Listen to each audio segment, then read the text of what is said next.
प्यारे बच्चों, तो आइए सुनते हैं आदिवासी लोक कथा कंगन और चूड़ियां। बहुत समय पहले की बात है। दो राजा थे। दोनों में घनिष्ठ मित्रता थी।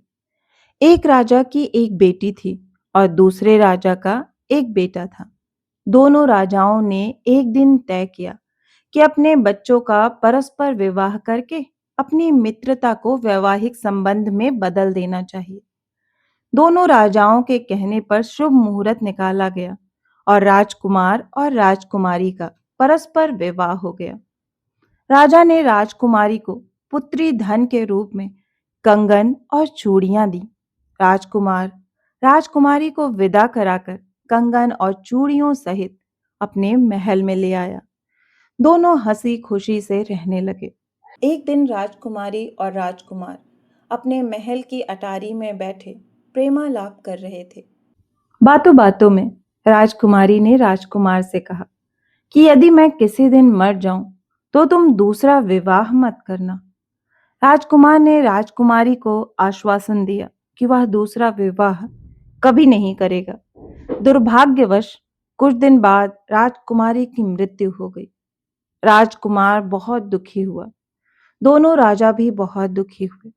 कुछ दिन बाद दोनों राजाओं ने राजकुमार को समझाया कि उसे दूसरा विवाह कर लेना चाहिए। राजकुमार को राजकुमारी से किया गया वादा याद आ गया और उसने दूसरा विवाह करने से मना कर दिया। तब दोनों राजाओं की रानियों ने राजकुमार को समझाया कि उसे दूसरा विवाह कर लेना चाहिए। बहुत समझाने बुझाने पर राजकुमार विवाह करने को तैयार हो गया। दूसरी पत्नी के महल में आने पर राजकुमार ने उसे राजकुमारी का कंगन और कुछ चूड़ियां उसे पहनने के लिए दे दी। दूसरी पत्नी कंगन और चूड़ियां पाकर बहुत खुश हुई। वह उन्हें अपने हाथों से कभी नहीं उतारती, हमेशा उन्हें पहने रहती। जब वह अपने मायके गई तो वह वही कंगन और चूड़ियां पहने रही।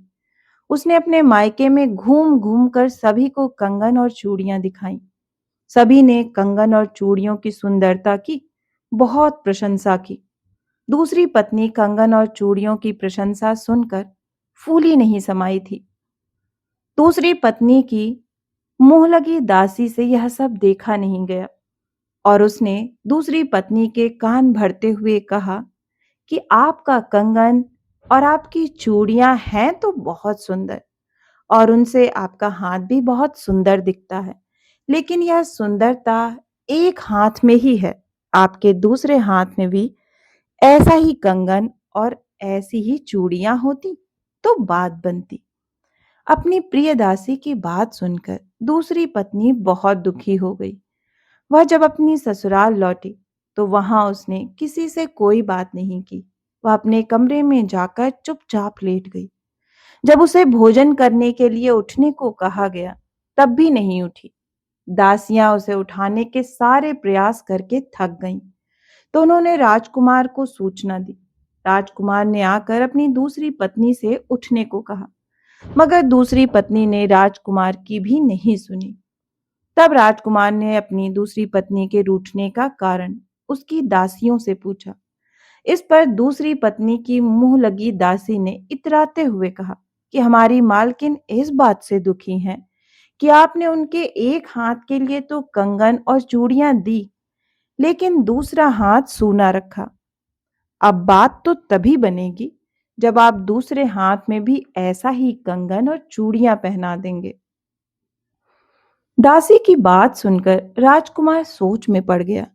दूसरा कंगन और चूड़ियां उसकी पहली पत्नी अर्थात राजकुमारी के पिता के पास थी।